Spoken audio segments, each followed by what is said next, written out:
A very good morning to everyone. I think it is good afternoon, right? चलिए शुरू करते हैं, ठीक है? ओके, सो इन्वायरमेंट करंट अफेयर्स का ये हमारा 13th लेक्चर है।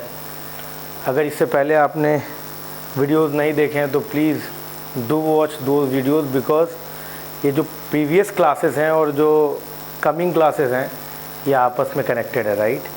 चलिए तो शुरू करते हैं। तो अब तक हम लोगों ने वाटर स्ट्रेस के बारे में पढ़ा कि वाटर स्ट्रेस कैसे है, क्यों है, what are the challenges associated with it, what are the reasons behind it, क्या क्वांटिफाइबल क्राइटेरिया है जिसके बेसिस पर हम वाटर स्ट्रेस कंडीशन बताते हैं। अगर आपने नहीं देखा है तो आप जो है प्रीवियस लेक्चर ज़रूर देखें before moving ahead with this lecture, right? तो चलिए शुरू करते हैं। ओके, तो हम लोगों ने देखा कि वाटर स्ट्रेस जो है इसमें basically 1700 metre cube per capita per annum से पानी अगर कम हो जाता है तो वाटर स्ट्रेस का कंडीशन है। अब देखिए हमारे पास मात्र जो है वो 17% पॉपुलेशन के लिए 17% पॉपुलेशन के लिए मात्र 4% ही वाटर रिसोर्स है, मात्र 4% वाटर रिसोर्स है।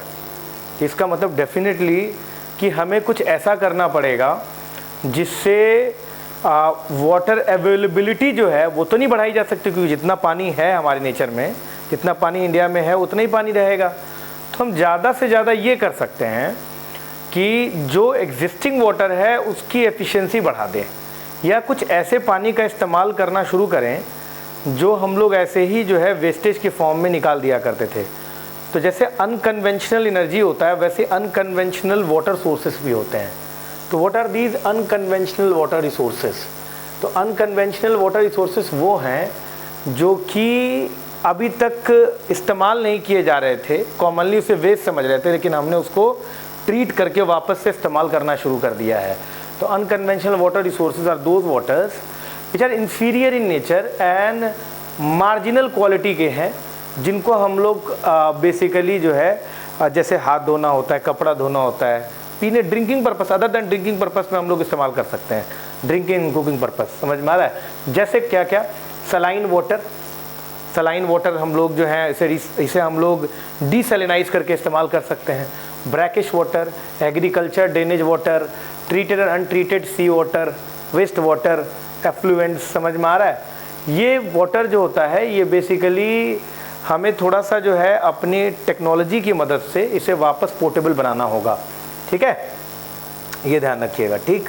तो what are these sources? I have list down, ठीक है, इन इन्फोग्राफिक्स की क्या क्या तरीके से हम लोग अनकन्वेंशनल या कौन कौन से अनकन्वेंशनल वाटर सोर्सेस हैं उनका इस्तेमाल हम कैसे करेंगे, ठीक है? तो हमारे सामने क्या क्या मिलता है, देखिए, harvesting water from air and ground by cloud seeding. अगर आपने पढ़ा होगा तो सिल्वर आयोडाइड की मदद से हम बेसिकली क्लाउड सीडिंग कर सकते हैं, आर्टिफिशियल क्लाउड बनाकर, और फिर हम लोग रेन वाटर कर सकते हैं। समझ में आ गया आपको? तो इससे क्या होगा, रेन इन्हेंसमेंट होगा, फॉग हार्वेस्टिंग, मतलब इससे हम लोग क्या कर सकते हैं, पानी जो नेचर में है उसको हम लोग अपने यहाँ इस्तेमाल कर सकते हैं। इसके अलावा फॉग हार्वेस्टिंग किया जा सकता है, रेन इन्हांसमेंट किया जा सकता है थ्रू क्लाउड सीडिंग, ठीक? इसके अलावा fog harvesting and micro catchment rain water harvesting किया जा सकता है। फॉग हार्वेस्टिंग, जो फॉग होता है रेडिएशन कूलिंग से, उसको हम लोग कैप्चर करके, वो डिस्टिल्ड वाटर होता है, उसका हम लोग इस्तेमाल कर सकते हैं। डीसैलिनाइजेशन कर सकते हैं हम लोग, सी वाटर से या ब्रैकिश वाटर से हम लोग क्या कर सकते हैं, डीसैलिनाइज करके वाटर बना सकते हैं। बहुत सारे आइलैंड कंट्री ये काम ऑलरेडी कर रही है। ब्रैकिश ग्राउंड वाटर है, उसका इस्तेमाल कर सकते हैं कोस्टल एरिया, ऑन शोर एरियाज़ में। आपको पता ही है कि जैसे मान लीजिए कि ये आपका सी वाटर है, तो इससे क्या होता है कि ग्राउंड वाटर में ये सी वाटर इन्फिल्ट्रेट कर जाता है और वाटर ब्रैकिश हो जाता है, इसका इस्तेमाल कर सकते हैं। रीयूजिंग द वाटर या यूज्ड वाटर, जैसे हम लोग हाथ धोते हैं बेसिन में, तो हम लोग उसको रीयूज़ कर सकते हैं, थोड़ा सा रिसाइकल और ट्रीट करके, समझ में आ रहा है, वेस्ट वाटर को। Moving water physically to water scarce area in ship ballast holds. इसका मतलब क्या होता है ये मैं आपको बहुत देर बता सकता हूँ, क्योंकि ये शिपिंग से रिलेटेड है। शिप बलास्ट का मतलब होता है, क्या होता है, जब शिप जो होता है खाली रहता है, समझ में आ रहा है, तो उसका जो ड्राफ्ट होता है, यानी कि जो वाटर पानी में जो डूबा हुआ पार्ट होता है उसे हम लोग ड्राफ्ट कहते हैं। तो ड्राफ्ट काफ़ी कम रहता है। तो इन ऑर्डर इससे क्या होता है, शिप बहुत स्टेबल रहता है। तो in order to increase the draft, ताकि शिप स्टेबल रहे, हम लोग क्या करते हैं, पानी में शिप में पानी भर देते हैं। इससे क्या होता है कि वेट बढ़ने की वजह से ड्राफ्ट बढ़ जाता है और स्टेबिलिटी आ जाती है। इसको हम लोग बलास्ट कहते हैं, ठीक है, बलास्ट, ध्यान रखिएगा, शिप बलास्ट। तो जब हम पानी भर रहे हैं तो क्यों ना फ्रेश वाटर भरें, जिससे हम लोग वाटर इंडिज जोन से वाटर स्कार्स जोन में भेज दें, है ना, ये भी काम कर सकते हैं। आइसबर्ग्स जो होते हैं उन्हें टो कर सकते हैं, माइक्रो स्केल कैप्चर कर सकते हैं रेन वाटर का। तो बहुत ऐसे तरीके हैं जिससे रेन वाटर को कैप्चर किया जा सकता है, हार्वेस्ट किया जा सकता है, फॉग हार्वेस्ट किया जा सकता है। इसके अलावा जो यूज्ड वाटर है उसका इस्तेमाल किया जा सकता है। इन्हीं सभी अनकन्वेंशनल वाटर सोर्सेज में एक वाटर है जिसे हम लोग कह सकते हैं कि it's grey water. Grey water क्या होता है, जैसे हम लोग कई बार क्या करते हैं कि जैसे हमने क्या किया कि हाथ वाथ धोने के लिए हमने पानी को जैसा हाथ धो लिया और वो पानी बह के चला गया कहाँ पे, जो आपके सीवेज वगैरह में होता है उसमें चला जाता है, ठीक है। हम लोग क्या करें, जैसे हाथ वाथ धोना, मुंह धोने वाला जो पानी है, ठीक है, उसका हम लोग थोड़ा सा ट्रीट करके या ना बिना ट्रीट किए भी हम लोग उसे अपने जो हमारा जो फ्लश वगैरह होता है उसमें इस्तेमाल कर सकते हैं, समझ में आ रहा है। और बहुत सारे पर्पसेस के लिए इस्तेमाल किया जा सकता है ऐसे पानी को, ठीक है। तो इन्होंने क्या बोला है कि ग्रे वाटर, उसी को ग्रे वाटर कहा जाता है। सिंगापुर, इजराइल वगैरह इसमें काफ़ी आगे है। 100% saturation of grey water management, समझ लो आपको समझ में आना चाहिए जी। ये एक पप्पनकुजी विलेज है तमिलनाडु में। इन्होंने 100% जो है जो भी वेस्ट वाटर होता है ग्रे वाटर के फॉर्म में, उसका इन्होंने क्या किया, इस्तेमाल करना शुरू कर दिया है, ठीक है। ग्रे वाटर वही है, वेस्ट वाटर है। Bath, showers, hand basins, washing machines, dish washers, kitchen sinks, इन सब से जो पानी निकलता है इसको ट्रीट करके हम लोग वापस इस्तेमाल कर सकते हैं, ठीक है। Significance of the grey water क्या है, ये एक potential harm to the environment जो है और रिड्यूस करता है demand for the fresh water. क्योंकि देखिए पानी के पीने के लिए तो हमें साफ़ पानी चाहिए बिल्कुल भी, लेकिन जो अदर पर्पसेस हैं, जैसे कि हमारे यहाँ जैसे हम लोग कपड़ा धोते हैं या फिर फ्लश में पानी इस्तेमाल करते हैं, घर की सफाई करते हैं, इसमें ऐसे पानी को बहुत जल्द अच्छी तरह से इस्तेमाल कर सकते हैं। ये एक तरह का वाटर रिलायबल वाटर सोर्स है, क्योंकि अदर वाटर सोर्सेस में हमें ना थोड़ा सा डिपेंड करना पड़ेगा सोर्स रीजन पर, ये नहीं है, हमें तो हमेशा यूज़ करते रहते हैं हम लोग। अच्छा, एक बात ध्यान रखिए, अगर घर की सफाई, car wash, vehicle wash, flush, इन सब में अगर हमने फ्रेश वाटर इस्तेमाल करना कम कर दिया तो डेफिनेटली डिमांड भी फ्रेश वाटर का कम हो जाएगा और उसकी बार बार रिसाइकलिंग भी कर सकते हैं, समझ में। इनके पास गुड फर्टिलाइजर सोर्स भी होता है इन पानी में, देखिएगा न्यूट्रिएंट एलिमेंट होता है। तो grey water is one of the is a blessing for the people, अगर हम ट्रीट करते हैं उसको। जब तमिलनाडु में हो रहा है तो हम लोग क्यों नहीं कर सकते, है ना। इसके अलावा क्या है, जल शक्ति अभियान। जल शक्ति अभियान क्या है, देखिए सबसे पहली बात, इसमें कोई पैसा वैसे का कंपोनेंट नहीं है, इसमें सिटीजन पार्टिसिपेशन है, समझ में आ गया। इसमें करना क्या है कि रेन वाटर हार्वेस्टिंग करना। देखिए मैंने बना रखा है आपके सामने, देखिए इसमें क्या क्या करना है। इसमें देखिए water shade development. What do mean a water shade, मान लीजिए कैनाल जा रहा है, ठीक है, कोई टैंक है, तो उसके आसपास के एरिया जो इन वाटर सोर्सेज पे डिपेंडेंट होते हैं उन्हें हम लोग वाटर शेड कहते हैं। तो वाटर शेड का डेवलपमेंट किया जाए। वाटर शेड का डेवलपमेंट का मतलब क्या हुआ, जिससे हम लोग वाटर यूज़ एफिशिएंसी को बढ़ा सकें, समझ में आ रहा है। और एट द सेम टाइम हम लोग और क्या कर सकते हैं, हम लोग बेसिकली वहाँ पर एफॉरेस्टेशन कर सकते हैं, जिससे पानी का रन ऑफ जो है कंट्रोल किया जा सकता है। तो बहुत तरह की एक्टिविटी जो वाटर सोर्सेज के आसपास के एरिया में किया जाता है in order to conserve the water, watershed development कहलाता है। Water conservation and rain water harvesting. देखिए सर, अगर आप ये नहीं कर रहे हैं ना तो you are simply wasting the distilled water जो कि हमें रेनफॉल से मिलता है।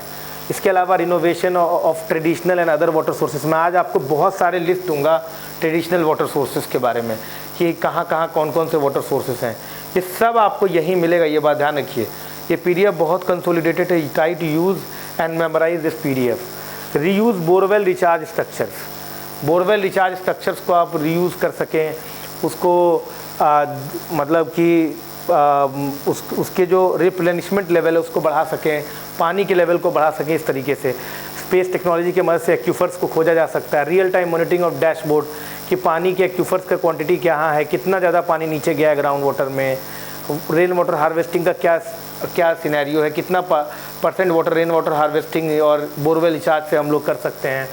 टारगेटेड कम्युनिकेशन कैंपेन, देखिए सर पानी के लिए अवेयरनेस बढ़ाना बहुत बहुत ज़रूरी है। तो अवेयरनेस के लिए आपको क्या करना पड़ेगा, कम्युनिकेशन कैंपेन शुरू करना पड़ेगा। किस तरीके से वाटर कंजर्वेशन हम लोग कर सकते हैं, किस तरीके से वाटर हार्वेस्टिंग कर सकते हैं, हम लोग वाटर हार्वेस्टिंग स्ट्रक्चर क्या बना सकते हैं। ये सब अवेयरनेस के बिना नहीं हो पाएगा, समझ में आ रहा है? नहीं तो लोग कहेंगे मेरा खर्चा करवा रहा है बस, क्योंकि पानी के लिए अभी भी इंपॉर्टेंस नहीं बढ़ा है। अब देखिए यहाँ पर एक बात को समझिए, देखिए ये जो आपका जल शक्ति अभियान है ये बेसिकली 2019 में लॉन्च किया गया था, ठीक है, 2019 में लॉन्च किया गया। फिर उसके बाद क्या हुआ कि फिर 2 साल बाद 2021 में हुआ ये, फिर 2022 में हुआ। हर साल इनके टारगेट हैं, कुछ समझ में आ रहा है? तो 2019 वाले में ये सितंबर अक्टूबर मंथ में हुआ था 2 फेजेज़ में, ठीक है। ये उस समय में ये वाटर स्ट्रेस डिस्ट्रिक्ट को फोकस कर रहा था, और ऐसे स्टेट जिसमें कोई भी वाटर स्ट्रेस डिस्ट्रिक्ट नहीं है, वहाँ पर जिसमें पानी का लेवल कम है उन डिस्ट्रिक्ट को फोकस कर रहा था ये। अब ज़रा समझने की कोशिश कीजिए, वाटर स्ट्रेस डिस्ट्रिक्ट इसे कहेंगे जिसका एक्यूफर का अमाउंट जो है वो क्रिटिकल या ओवर एक्सप्लॉइटेड है, उसको वाटर स्ट्रेस। अब मैंने आपको, अगर आपने प्रीवियस क्लास देखा होगा तो आपको मैंने बताया था कि अगर आपका जो रिप्लेनिशमेंट लेवल है, रिप्लेनिशमेंट लेवल मतलब कि रेन वाटर होने पर कितना पानी भरता है ग्राउंड वाटर में, वो रिप्लेनिशमेंट लेवल है।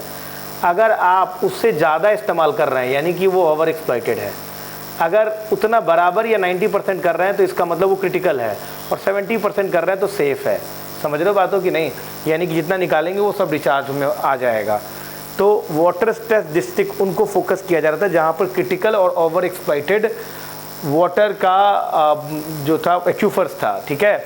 लेकिन कुछ ऐसे भी डिस्ट्रिक्ट हैं जो कि कुछ ऐसे भी स्टेट्स हैं जहाँ पे कोई वाटर स्ट्रेस डिस्ट्रिक्ट नहीं है, तो वहाँ पर जो लीस्ट वाटर सोर्स अवेलेबल है वहाँ पे आपको फोकस करना पड़ेगा। तो इन दोनों जगहों पर फोकस किया गया, जो मैंने टारगेट्स आपको बताएं उनके लिए, उन सब सेक्टर्स में। अब उसमें क्या पाया गया कि भैया 2.73 lakh water conservation and rain water harvesting structure बनाए गए, 45,000 वाटर बॉडीज एंड टैंक्स बनाए गए, 1.43 lakh reuse and recharge structures बनाए गए। तो दीज आर फ्यू डेटा जो कि मेंस में काम आएगा, आपके प्री में उतना काम नहीं आना। समझ में आ रहा है? मुझे मिला, मैंने ये कंपाइल कर दिया। फिर 2021 वाले में क्या किया गया, इन्होंने एक कैंपेन शुरू किया। 2021 वाले में 2021 जन शक्ति अभियान में कैंपेन शुरू किया। इन्होंने बोला कैच द वाटर या रेन वाटर, समझ में आ रहा है? कैच द रेन वाटर, इनका कैच द रेन कैंपेन था ये। इसका मतलब इनका ये था कि ज़्यादा से ज़्यादा रेन जितना भी आपका फॉल हो रहा है इसको वाटर हार्वेस्टिंग कर दें और ग्राउंड वाटर रिचार्ज कर दें। इनका मेन मकसद यही था, समझ में आ रहा है? इन्होंने कहा था कि nudge the states and stakeholder to create and maintain appropriate rain water conservation structures.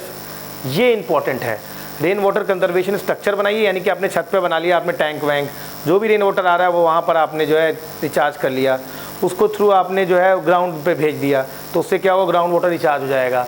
इसके अलावा suitable to the soil strata and climatic condition, मतलब ऐसा स्ट्रक्चर बनाइए जो सॉइल स्टेटा और क्लाइमेटिक कंडीशन के हिसाब से हो। समझ में आ रहा है? तो मेन चीज़ यही था। तो catch the rain where it falls when it falls, this was the campaign. समझ में आ रहा है? इसमें इन्होंने बहुत सारे स्टेट गवर्नमेंट और सेंट्रल गवर्नमेंट की स्कीम को मर्ज कर दिया था, मनरेगा, अमृत कैंपा, इन सब के थ्रू इन्होंने जो है बेसिकली वाटर हार्वेस्टिंग किया था, ठीक है। इसके अंदर 5 मेन मकसद थे जो मैंने इन्फोग्राफिक में दिखाया भी है। इनका 5 मेन पर्पस था, ठीक है, 5 मेन ऑब्जेक्टिव था। पहला क्या था कि रेन वाटर कंजर्वेशन करना और हार्वेस्टिंग करना है, इंटेंसिव एफॉरेस्टेशन करना है, जियो टैगिंग करना है जहाँ जहाँ पे इन्होंने कंजर्वेशन किया है। इसके अलावा अवेयरनेस जनरेशन एंड जल शक्ति केंद्रास इन ऑल डिस्ट्रिक्ट, ये आपको इतना काम करना था सेकंड वाले में, ठीक है।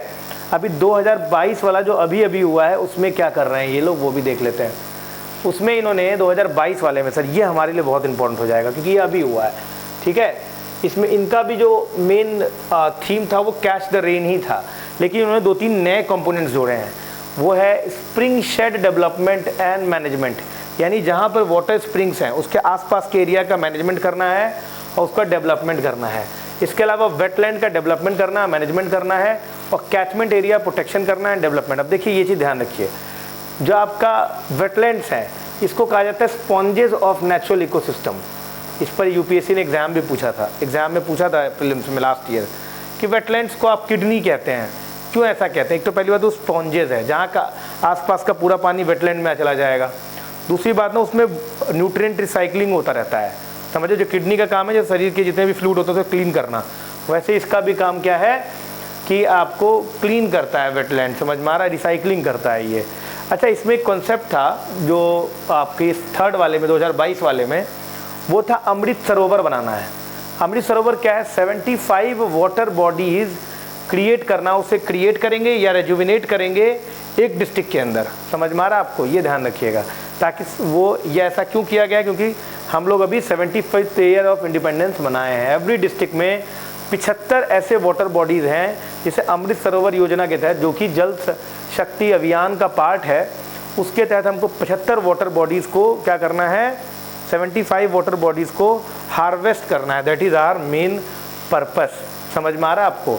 ये ध्यान रखिएगा, ठीक है। इसके अलावा सेंट्रल टीम आएगी डिस्ट्रिक्ट में जो कि मॉनिटर करेगी कि आप ये काम कर रहे हैं कि नहीं। तो बेसिकली जो थर्ड वाला है उसमें 3 चीज़ों को डेवलपमेंट की बात की गई है एडिशनली। जो पहले जल शक्ति अभियान था जिसमें वाटर हार्वेस्टिंग वगैरह कर रहे थे, वो सब तो आप करिए ही करिए। उसके अलावा स्प्रिंग, वेटलैंड और तीसरा कैचमेंट एरिया, ये 3 चीज़ों पर इन्होंने फोकस करने को इस बार कहा है। तो ये आपके एग्जाम में आ सकता है कि ये जो स्कीम है, क्योंकि स्कीम से बहुत सवाल आते हैं, तो स्कीम में कौन सी नया कंपोनेंट जुड़ा है 2022 में, ठीक है, ये ध्यान रखिएगा। अब देखिए सर, मैंने ये आपके लिए किया है और यकीन मानिए बड़ी मेहनत लगा इसमें सर। यही कर रहा था जिसमें जो है रात में करते करते सो गया और सर मेरा जो है लैपटॉप का चार्जर फूक गया। खैर कोई बात नहीं, अरेंज हो गया किसी भी तरीके से। तो देखिए सर, यहाँ पर क्या क्या किया है मैंने क्या किया, पूरे इंडिया में जहाँ जहाँ ट्रेडिशनल वाटर सोर्सेज हैं उन सबको मैंने एक जगह लिख दिया है। ये PDF आपको प्रोफाउंड IAS के स्टडी मटेरियल सेक्शन में आराम से मिल जाएगा। आप वहाँ से जाकर इसको डाउनलोड कर सकते हो और आप जो है इससे याद भी कर सकते हैं सारे पॉइंट्स को। देखिए क्या क्या है ट्रेडिशनल वाटर सोर्सेज में। देखिए एक जो बहुत इंपॉर्टेंट है वो है आपका नॉर्थ ईस्ट इंडिया में traditional water source, that is bamboo pipes. अब देखिए क्या किया जाता है इसमें। होता क्या है कि मान लीजिए यहाँ पर कहीं पर क्या हुआ है कि कोई माउंटेन है, माउंटेन में क्यों ड्यू वगैरह रहता है, आता रहता है माउंटेन पर, आपको पता ही है, वहाँ पर रेडिएशन कूलिंग होती रहती है, ड्यू वगैरह आता रहता है, बरसात वगैरह होता रहा, तो उसके थ्रू यहाँ पानी आएगा।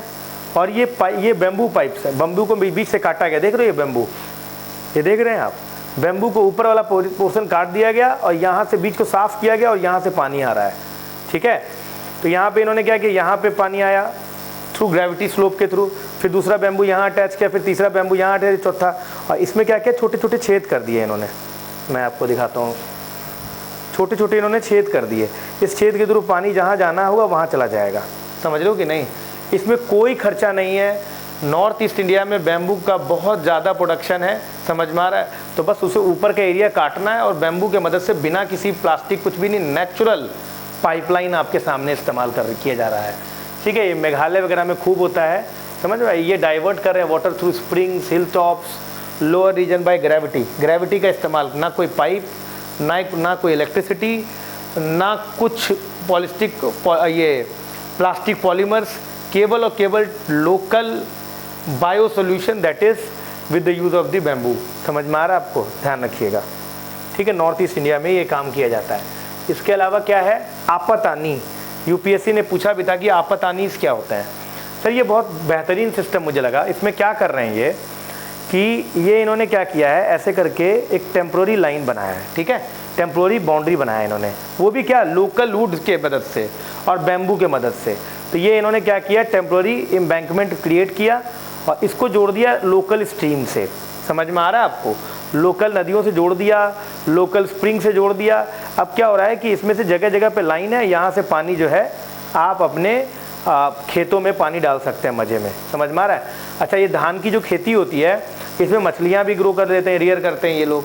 तो मछलियों का जो वेस्ट होता है वो फर्टिलाइज़र की तरह राइस के लिए काम में आता है, और राइस का जो वेस्ट होता है वो मछलियाँ खा लेती हैं। तो इस तरीके से यहाँ पर मछली और राइस का कल्टीवेशन हो रहा है और एट द सेम टाइम जो है यहाँ लोकल आपने स्ट्रक्चर भी बना दिया।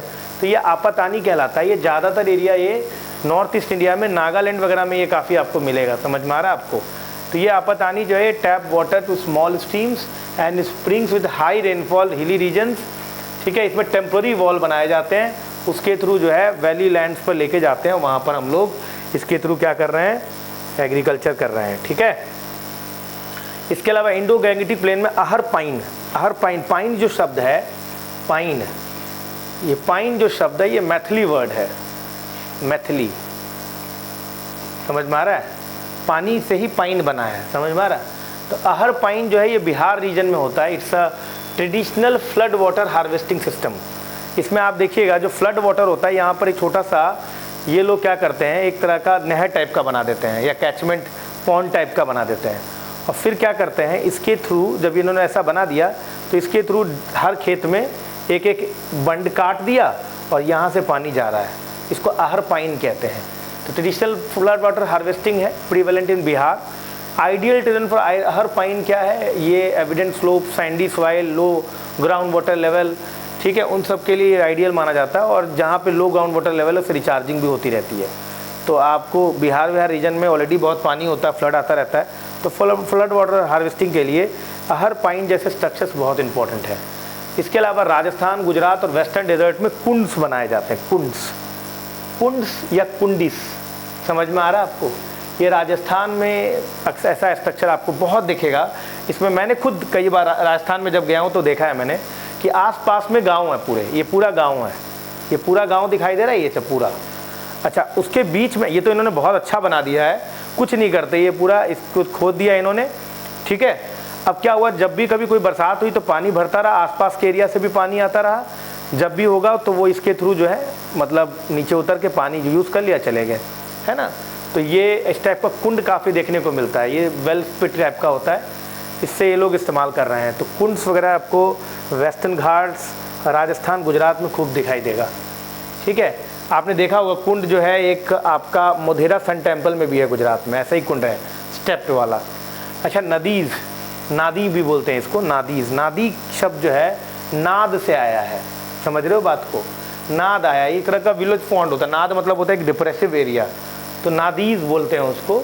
ये बेसिकली इसमें रेन वाटर आसपास के रीजन से भर के और यहाँ पे आ जाता है, लोग जो है यहाँ पर कॉमन पर्पस के लिए इस्तेमाल करते हैं। ये जोधपुर वगैरह में आपको ये नादीज़ बहुत ज़्यादा मिलेगा, समझ में आ रहा है आपको, ये भी एक तरह का कुंड ही है, ठीक। इसके अलावा खादिन सिस्टम है जो राजस्थान में, जोहड़ एंड खादिन, दो सिस्टम जो है राजस्थान में बहुत पॉपुलर है।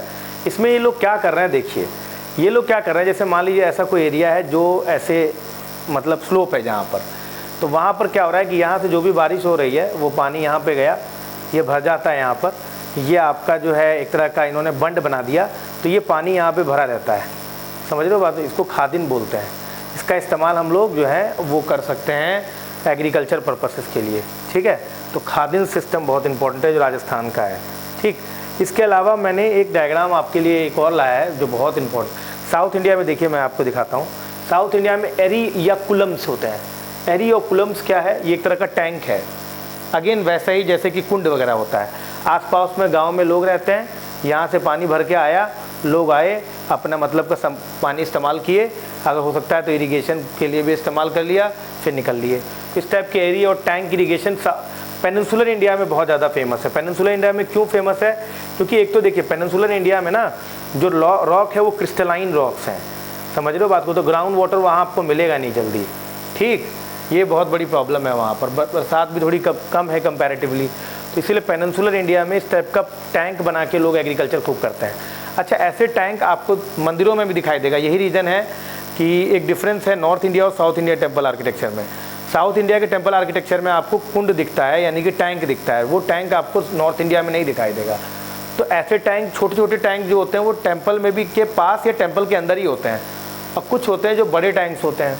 तो बड़े टैंक्स का इस्तेमाल कल्टीवेशन पर्पस के लिए किया जाता है, और छोटे छोटे टैंक्स जो होते हैं उनका ड्रिंकिंग पर्पस के लिए किया जाता है। देखो यहाँ पे areas are use for cultivation and कुलम्स are use for drinking water, समझ रहे हो। तो यहाँ पे दो तरह के होते हैं, ये ध्यान रखिएगा, एरी एंड कुलम। एरी जो होता है वो ब्रॉड इरिगेशन टैंक है, eri is a broad irrigation tank, kulam is a small pond, ठीक है, ये located close to the temples, समझ रहे हो बात हो। कुलम मतलब छोटा टैंक, एरी मतलब बड़ा टैंक, समझ में आ रहा है। तो ऐसे टैंक्स आपको खूब मिलेंगे कहाँ पे मिलेंगे ये आपको साउथ इंडिया में खूब मिलेंगे, ठीक है। दक्कन और महाराष्ट्र में कोहली टैंक वगैरह मिलते हैं, ये भी अगेन टैंक इरिगेशन, ठीक है। अब मैं आपको एक चीज़ दिखाता हूँ, ये मैप देखिए सर, ये मैप सर यूपीएससी ने जितने भी सवाल पूछे हैं मुझे इस मैप में सब कुछ मिल गया। मेरे ख्याल से 2020 या 19 में एक सवाल पूछा था, जबो, आपातानी, समझ में आ रहा है, अहरपाइन, ये 3 शब्द इन्होंने इस्तेमाल किए थे, ठीक है। तो उन्होंने अलग अलग रीजन दे दिया था अहरपाइन और इस सब के लिए। देखिए यहाँ पे तीनों दिख जाएगा आपको, जबो भी मिल रहा है, जबो मणिपुर में किया जाता है, जबो मणिपुर में किया जाता है, आपातानी आपको अरुणाचल प्रदेश नागालैंड में किया जाता है, रूजा आपको मणिपुर में किया जाएगा, दोंग्स जो है असम में किया जाएगा, बैम्बू ड्रिप वगैरह मेघालय में किया जाएगा, दिग्घी जो है वो वेस्ट बंगाल में किया जाएगा, दीघा से दिग्घी बना है। इसके अहरपाइन बिहार में, मैंने अभी बताया, कुंड हमारे यहाँ यूपी में भी होता है, बाउली मतलब होता है कुंडी, वेल टाइप का। इसके बाद जोहर राजस्थान में है, नौला आपका जो उत्तराखंड में, पुल्स जो है हिमाचल प्रदेश, जिंग लद्दाख में है, थंका राजस्थान, खादिंस राजस्थान, मैंने अभी खादिंस दिखाया भी था आपको। इसके बाद विरदास भाव है गुजरात में, पाठ जो है वो मध्य प्रदेश में है, भंडार या फाड़ आपको जो है वो महाराष्ट्र में, कीर, ठीक है, कीर। इसके बाद मदाका कर्नाटका में, केनी, इसके बाद सुरंगम केरला में, उसके बाद उरानी, एरी, ये मैंने बताया था, एरी या कुलम, ये दोनों के दोनों तमिलनाडु में है। इसके बाद चिरुबू, ये आपको आंध्र प्रदेश और तेलंगाना रीजन में है। डबरी जिसको कहते हैं, डबरा से डबरी शब्द आया है, छत्तीसगढ़ में है, ठीक है। पेमघारा ये आपको मिल जाएगा उड़ीसा में। तो सर ये बेहतरीन मैप है। ये एक मैप अगर आप एग्ज़ाम के, जैसे मैं ऐसे मैप को क्या कहता था पता है, एग्ज़ाम जैसे मेरा कल है तो मैं इसको ना रात में देखता था एक बार, और एक बार एग्ज़ाम सेंटर में घुसने से पहले, ठीक है, कि अगर इससे कोई भी सवाल आएगा ना पूरा हो जाएगा इससे। ये कहता बेहतरीन मैप है सर, समझ रहे हो बातों की नहीं। ये सब ट्रेडिशनल वाटर सोर्सेज हैं, ठीक। इसके अलावा कुछ सक्सेसफुल केस स्टडीज़ भी हुए हैं। अब यार इतना तो एग्ज़ाम में नहीं पूछेंगे, लेकिन फिर भी मध्य प्रदेश में एक भागीरथ कृषक अभियान करके था, जो माना गया कि 1000 of farm ponds to boost irrigation potential, farm ponds बनाए गए इसके अंदर, और उसको बहुत मतलब सक्सेसफुल प्रोग्राम माना गया है। ऐसे मेंस में अगर आप ऐसे ये सब अगर स्टेट वाइज या किसी रीजनल प्लेस का एग्जाम्पल लेकर आप दिखाते हो ना, तो सर बड़ा गजब कम इम्पैक्ट पड़ता है एग्जामिनर के ऊपर, ठीक है। उसके बाद दोंग बंद सिस्टम, ये थोड़ा सा इम्पॉर्टेंट है, ये आपको नॉर्थ ईस्ट में है। ये बेसिकली क्या कर रहा है, ड्रिंकिंग और इरिगेशन वाटर आपको अवेलेबल करा रहा है, ठीक है। उसके अलावा समग्र शिक्षा, जल सुरक्षा एक कैंपेन है कि एजुकेशन के साथ जल के कंजर्वेशन को आप फोकस करें, ये चीज़ उसके अंदर करा गया है, ठीक है। चलिए आगे बढ़ते हैं। इसके अलावा जल जीवन मिशन है। अब देखिए सर, अब देखिए यही चीज़ है आपके सामने मैं पेश करने की कोशिश कर रहा हूँ। अब तक आप जो जल जीवन पढ़ते आ रहे हैं उसमें आप केवल रूरल कंपोनेंट पढ़ते थे, कि जल जीवन मिशन मतलब कि रूरल हाउस होल्ड पे 100% पोर्टेबल फिक्स्ड फ्रेश वाटर आपको कनेक्शन चाहिए, टैप बेस्ड। लेकिन सर मैंने इसमें क्या किया है कि रूरल का भी बताया है, अर्बन एरिया का भी बताया है, ताकि आपसे कोई भी सवाल आए तो आप उसका आंसर कर पाएँ। पहले रूरल वाला आया था, बाद में अर्बन वाला आया। 2019 में रूरल वाला आया था, 2021-22 में अर्बन वाला कंपोनेंट है इसका। तो इसके 2 कंपोनेंट हैं, एक रूरल कंपोनेंट है और अर्बन कंपोनेंट है। ज़्यादातर लोगों को जो पता है वो रूरल कंपोनेंट है कि 100% टैप वाटर कनेक्शन चाहिए रूरल हाउस होल्ड्स में, ठीक है, ये ध्यान रखिएगा। तो चलिए इसमें हम लोग देखें अभी इसमें क्या है। जल जीवन मिशन में, जल जीवन मिशन में भैया पाइप्ड वाटर सप्लाई चाहिए 2024 तक ऑल रूरल हाउस होल्ड में। अब again it's a rural component, जल जीवन मिशन रूरल कंपोनेंट, अब ये रूरल हो जाएगा। अगर आपके एग्जाम में आता है तो अगर ये लिख दें कि it is only focusing towards rural component, तब आप फंस जाएंगे इसमें, क्योंकि अब ये मतलब जल जीवन मिशन अगर केवल लिखेंगे तो आप उसको रूरल कंपोनेंट मानिएगा, लेकिन जल जीवन मिशन प्लस अर्बन लिख दें अगर ये आपको ब्रैकेट के अंदर, तभी इसे अर्बन मानिएगा। मेरी बात को आप पहले समझने की कोशिश कीजिए, नहीं गड़बड़ कर देंगे आप सब। समझ रहे हो बातों की नहीं। देखिए अगर आपसे कोई पूछता है केवल जल जीवन मिशन, तो इसका मतलब ये आपसे ना रूरल मिशन की बात कर रहे हैं, रूरल हाउस होल्ड की, रूरल वाले की बात कर रहे हैं। लेकिन अगर फिर ये अर्बन कहेंगे तो ये मेंशन करेंगे कि अर्बन है, क्योंकि जो पीआईबी पे जो स्कीम आया हुआ है उसमें अर्बन शब्द इस्तेमाल कर रहे हैं वो, ठीक है। तो ये 2019 में लॉन्च किया गया था। और जल जीवन मिशन जो है ये ऑल रूरल हाउस होल्ड के लिए है कि पाइप्ड वाटर सप्लाई मिलना चाहिए। उसमें भी एक कंडीशन है कि हर एक आदमी को एक दिन में 55 लीटर पानी मिलना चाहिए। अच्छा, ये एक गजब का स्कीम मुझे लगा।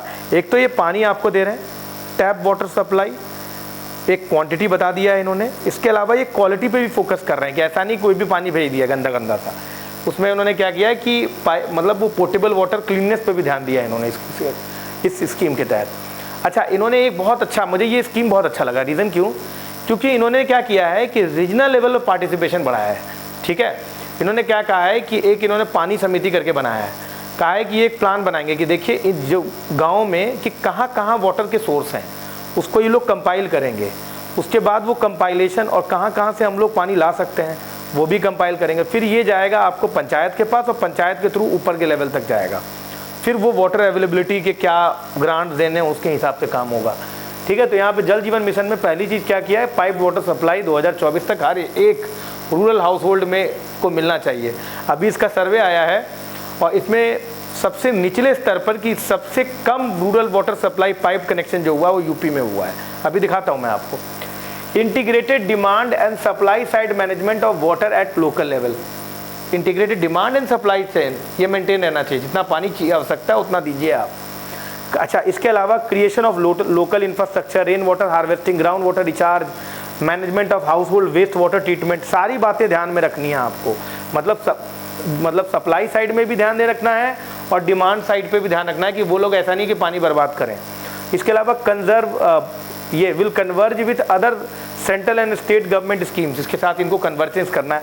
अब तो खैर ये हर एक करीब वाटर हार्वेस्टिंग या वाटर मैनेजमेंट वाले स्कीम में ये आ गया है। ठीक है, अब जरा देखते हैं इसमें क्या क्या बातें हैं।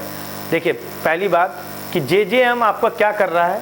JJM आपको जो है वो फंक्शनल प्रोवाइड कर रहा है, functional house hold tap connection, जिसको FHTC बोलते हैं। अब इसका क्या मतलब है? Functional house hold tap connection का मतलब ये है कि ये आपको 55 लीटर पर कैपिटा पर डे पानी आपको 2024 तक देंगे हर घर में। समझ में आ रहा है? हर घर नल से जल का जो नारा है वो जल जीवन मिशन का ही है, ध्यान रखिएगा। समझ में आ रहा है? तो जो पहला वाला मिशन था वो रूरल हाउस होल्ड के लिए था, बाद वाला जो है अर्बन हाउस होल्ड के लिए है। ठीक है, अब इन्होंने क्या किया है कि इसका क्या मतलब हुआ, मैंने आपको पहले ही बता दिया कि एडिक्वेट वाटर सप्लाई देना है। Functional house hold tap connection का मतलब एडिक्वेट वाटर सप्लाई देना है हर एक गांव के हाउस होल्ड में। समझ में आ रहा है? इस एक प्रिस्क्राइब्ड क्वालिटी का और रेगुलर बेसिस पर, तभी आपको मान सकेंगे कि वो functional house hold tap connection है। समझ में आ गया? हर एक रूरल हाउस होल्ड में आपको हर रोज 55 लीटर हर आदमी को पानी देना पड़ेगा, वो भी प्रिस्क्राइब्ड क्वालिटी पर, तभी उसे functional house hold tap connection माना जाएगा। समझ में आ रहा है? इसके अंदर क्या क्या है? वाटर सप्लाई इंफ्रास्ट्रक्चर दिया जाएगा, reliable drinking water source, augmentation of existing water source, technological intervention दिए जाएंगे, ग्रे वाटर मैंने बताया था ना आपको जो हाथ वाथ धोते हैं उस पानी का ट्रीटमेंट किया जाएगा, नॉन फेकल वेस्ट वाटर का डोमेस्टिक यूज़ करना है आपको, development of utilities, water quality laboratories, water quality testing, surveillance, knowledge, awareness, capacity building, भाई सब कुछ है इसमें। बेहतरीन स्कीम है सर ये, अगर ठीक से इंप्लीमेंट किया जाए। सबसे बड़ी बात ये है, it's a community driven approach, ये एक बहुत इंपॉर्टेंट बात है। अच्छा, फंड शेयरिंग है, 90:10 रहेगा Himalaya and north eastern states के लिए और 50-50 होगा अदर स्टेट्स के लिए, क्योंकि आपको पता है कि उनके लिए हम लोग एडिशनल मेजर्स रखने की कोशिश करते हैं।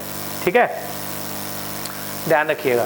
ठीक, इसके अलावा अगर हम लोग बात करें तो हमारे पास जो है वो पानी समिति से मैंने बताया था, ये लोग क्या करेंगे, इम्प्लीमेंट करेंगे, मैनेज करेंगे, ऑपरेट करेंगे, मेंटेन करेंगे विलेज सप्लाई सिस्टम के लिए।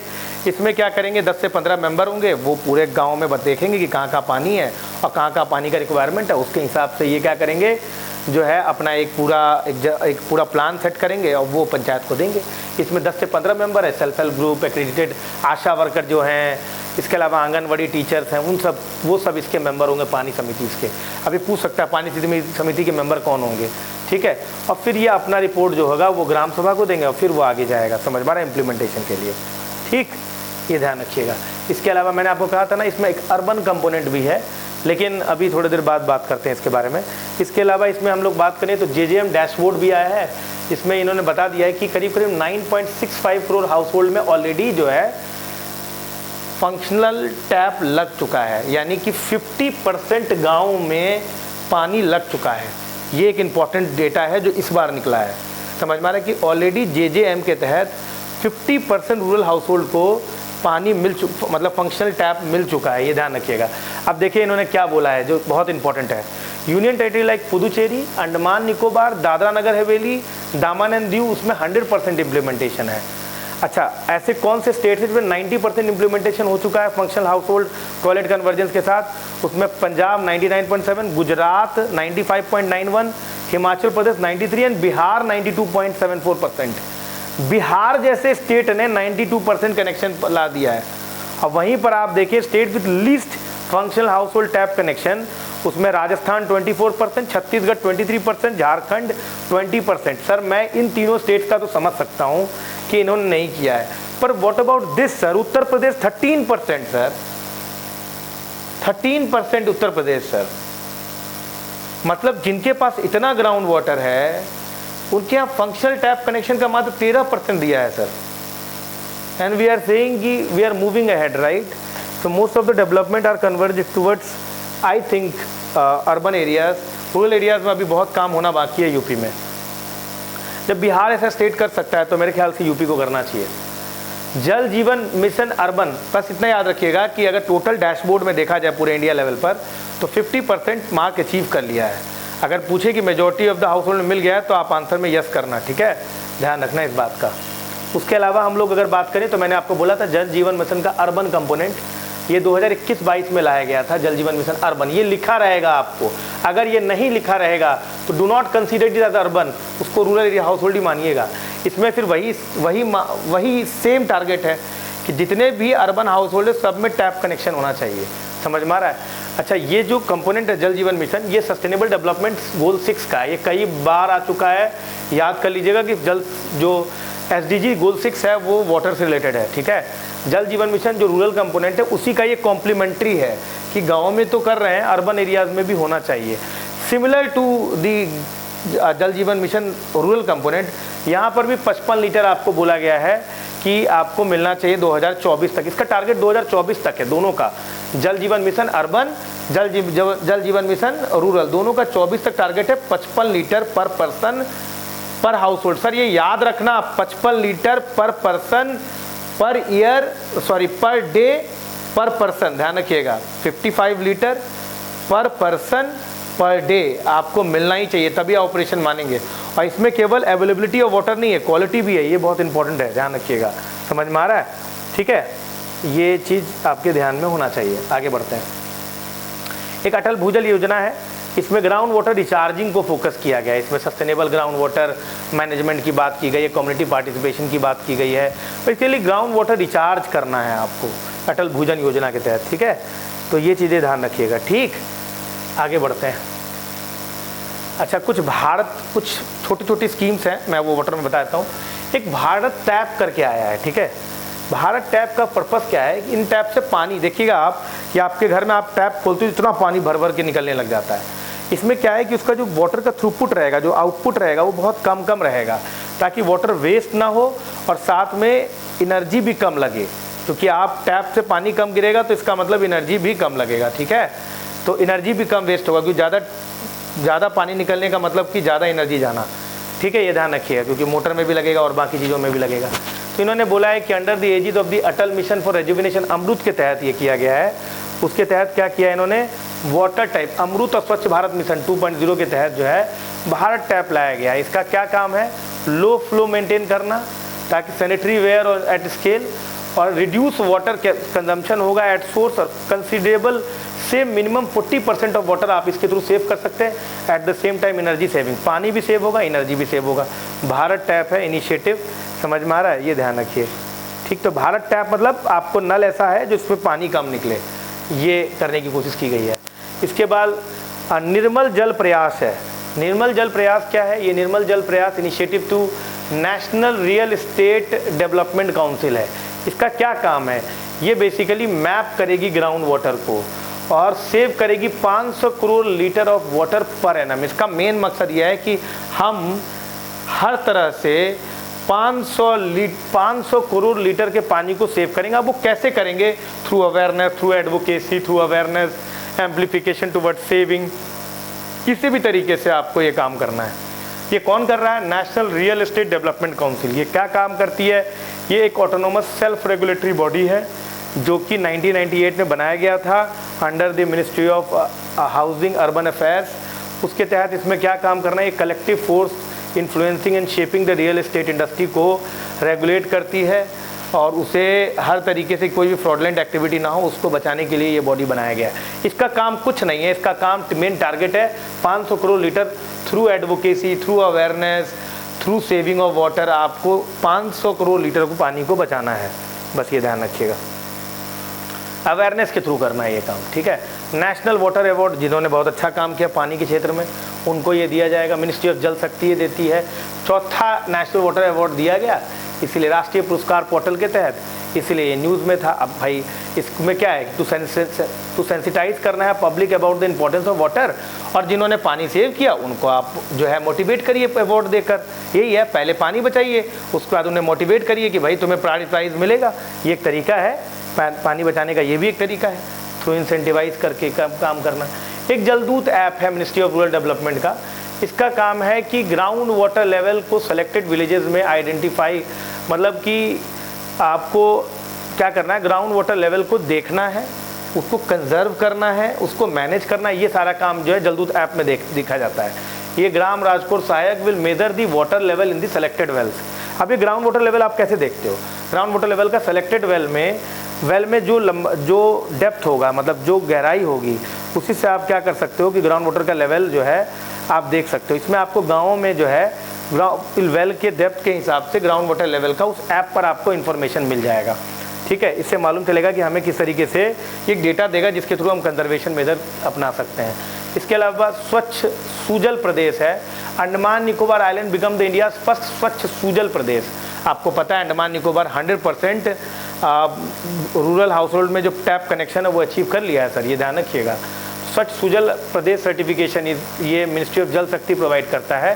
कंपोनेंट है safe and secure drinking water supply, open defecation plus, मतलब कि ओपन डेफिकेशन प्लस का मतलब ये हुआ कि सीवेज ट्रीटमेंट भी हो रहा है, एट द सेम टाइम स्वच्छ आपको जो है ओपन में कोई डेफिकेट भी नहीं कर रहा है। तो जो ओपन डेफिकेशन प्लस अचीव कर ले और safe and secure drinking water provide कर दे तो समझ लीजिए सर जी उसको जो है स्वच्छ सूजल प्रदेश के नाम से जाना जाएगा। अभी फ़िलहाल के लिए अंडमान निकोबार के सारे गाँव जो हैं उनको स्वच्छ सूजल प्रदेश के नाम से बताया गया है। ये बेसिकली क्या है, ये आपको दो चीज़ों के बारे में बता रहा है कि आपके पास सेफ वाटर भी है और at the same time open defecation free भी कर रहे हैं, ठीक है, ये ध्यान रखिएगा। उसके अलावा कुछ बॉडीज़ हैं उसके बारे में भी आपको पता होना चाहिए, ये बहुत इंपॉर्टेंट है।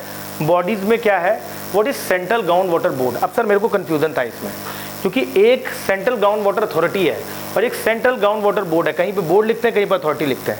मुझे लगा दोनों अलग अलग बॉडीज़ हैं, पर ऐसा नहीं है। देखिए पहले 1954 में सेंट्रल ग्राउंड वाटर बोर्ड बनाया गया, समझ में आ रहा है क्यों? ताकि एक एपेक्स ऑर्गेनाइजेशन एजेंसी रहे जिसका काम है कि सारे डेटा वगैरह कलेक्ट करना, ग्राउंड वाटर का क्या है उसको रेगुलेट करना, सब कुछ, ठीक है। फिर देखिए ध्यान सुनिएगा सर, फिर क्या हुआ मामला कि जब इन्वायरमेंटल कंजर्वेशन एक्ट आया, समझ में आ रहा है, तो उसी के अंदर एक बॉडी बनाई गई, समझ में आया। वो बॉडी ये जो आपका बनाया गया है, ये देखिए इन्वायरमेंटल प्रोटेक्शन एक्ट जब 1986 में आया उसी के तहत एक सेक्शन में एक बॉडी बनाई गई जिसका नाम था सेंट्रल ग्राउंड वाटर अथॉरिटी। वो एक्चुअली कुछ नहीं था, इसी का मॉडिफाइड वर्जन था। सेंट्रल ग्राउंड वाटर बोर्ड को ही बाद में जाकर सेंट्रल ग्राउंड वाटर अथॉरिटी, अभी कहीं नहीं मिला, एक जगह मुझे इसके बारे में मिला, मैं आपको दिखाता हूँ। ये देखिए central ground water body was constituted as central ground water authority. देख रहे हो बोर्ड को कॉन्स्टिट्यूट किया authority under the sub section 3 of the environment protection act 1986। इसका मतलब अगर आपसे कोई पूछता है सेंट्रल ग्राउंड वाटर बोर्ड या अथॉरिटी तो आप इसे स्टैट्यूटरी बॉडी कहेंगे, वो भी इन्वायरमेंटल कंजर्वेशन एक्ट, और ये बिल्कुल अनयूजुअल है, समझ में आ गया। और यूपीएससी 2 बार पूछ चुकी है इसके बारे में, अभी 1-2 साल पहले पूछा था और एक हमारे टाइम में पूछा था। तो ये एक बहुत बहुत बहुत इंपॉर्टेंट फैक्ट है जिसको आपको पता होना चाहिए, समझ में आ रहा है आपको। इसका काम ही असेसमेंट करना है, ग्राउंड वाटर का असेसमेंट, ड्रिंकिंग डोमेस्टिक यूजर्स के लिए नोटिफिकेशन एरिया देना, सर्वे करना, रेगुलेट करना, समझ में आ रहा है, ये ध्यान रखिएगा, ठीक है। इसके अलावा एक और बॉडी है सेंटर वाटर कमीशन, ठीक है। सेंटर वाटर कमीशन ये बेसिकली क्या करती है, ये मिनिस्ट्री ऑफ जल शक्ति के अंदर है, department of water resources, river development and Ganga rejuvenation. इसके तहत क्या है, इसकी जनरल रिस्पॉन्सिबिलिटी क्या है, कोऑर्डिनेशन करना, इनिशिएट करना, furthering in consultation of the state government concern, scheme to control conservation and utilisation of water resources. पानी से रिलेटेड जो भी सरफेस वाटर में जो भी आ रहा है वो सब इसके डोमेन में आ रहा है। अब देखिए मिहिर शाह कमेटी रिकमेंडेशन आया, उसमें इन्होंने क्या दिया है कि ये सेंट्रल ग्राउंड वाटर अथॉरिटी और सेंट्रल वाटर कमीशन, इन दोनों को मिला दीजिए और एक बॉडी बनाइए, इसको कहा है नेशनल वाटर कमीशन, ठीक है। ये बहुत ज़रूरी है क्योंकि पानी क्या सरफेस वाटर और ग्राउंड वाटर का क्या अलग अलग होता है क्या, तो इस पर एक इंटीग्रेटेड अप्रोच होना चाहिए। अभी तक इस पर इम्प्लीमेंटेशन नहीं हुआ है, फिलहाल हमारे सामने यही दो बॉडीज़ हैं, central water commission and central ground water authority, ठीक है, जिसे पहले बोर्ड कहते थे हम लोग, ठीक है, ये ध्यान रखिएगा, ठीक है। ये बहुत इंपॉर्टेंट दो इन्फॉर्मेशन है जो आपके लिए चाहिए, ठीक। इसके अलावा कुछ वाटर प्राइसिंग से रिलेटेड है कि डबलिन प्रिंसिपल एक याद रखिएगा जो वाटर प्राइसिंग से रिलेटेड है। इसमें इन्होंने कहा है कि जब तक आपके प्राइसिंग के जो तरीका है वो सही नहीं रहेगा ना, तब तक प्रॉब्लम होगी। आप एक डिफरेंशियल प्राइसिंग कर दीजिए इलेक्ट्रिसिटी जैसे। इलेक्ट्रिसिटी जैसे में क्या होता है, इलेक्ट्रिसिटी में जितना ज़्यादा आप यूज़ करेंगे उसका रेट बढ़ता चला जाता है, वैसे डिफरेंशियल प्राइसिंग के बारे में बताया गया है। तो फ्रेश वाटर एक फाइनाइट एंड वल्नरेबल रिसोर्स है, तो इसके प्राइसिंग पर भी आपको ध्यान देना चाहिए, समझ में आ रहा है, इन्होंने ये आपके सामने बात कही है, ठीक, ये ध्यान रखिएगा, ठीक है। इसके अलावा कुछ कंपोजिट वाटर मैनेजमेंट इंडेक्स है, ये पुराना करंट अफेयर था, इसके ऊपर अभी 2019 के बाद कोई डेटा नहीं आया, मैंने अभी देखा है इसमें, तो 2019 में इस पर एक डेटा आया था, नीति आयोग निकालता है ये, इसमें ये डेटा आया, मैं यहाँ पे देखिए नीति आयोग निकालती है ये, ठीक है, cooperative and competitive federalism promote करने के लिए। देखिए 2019 के बाद डेटा नहीं आया है, 2019 लास्ट डेटा था इसके बारे में। ये performance of state in terms of water, उसमें ये देखती है। अब वो डेटा के हिसाब से मैंने देखिए यहाँ पर कुछ देखा है, दिखाता हूँ मैं आपको। गुजरात इसमें सबसे ऊपर है, इसके कुछ इंडेक्सेस हैं, 9 इंडेक्सेस हैं, source augmentation, restoration of water bodies, source augmentation, major and medium irrigation, ऐसे 9 indicator. That is not very important ये है कि ये नीति आयोग निकालती है और इसमें गुजरात सबसे ऊपर है, 75 मार्क दिया गया है इसको, 75, ठीक है। उसके बाद आंध्र प्रदेश है, मध्य प्रदेश है, हिमाचल प्रदेश है, थोड़ा याद रख लीजिएगा, ये थोड़ा पुराना करंट अफेयर हो गया है, ठीक है, लेकिन अभी तक कोई रिपोर्ट नहीं आया, तो हमारे लिए यही सबसे लेटेस्ट है, ठीक है सर। तो thank you all of you, अपना ध्यान रखें। एट द सेम टाइम अगर आप चैनल पर नए हैं तो आप सब्सक्राइब जरूर करें। इसके बाद हम लोग अब सॉइल पोल्यूशन वाले टॉपिक पर आएंगे और लैंड डिग्रेडेशन पर आएंगे। Thank you.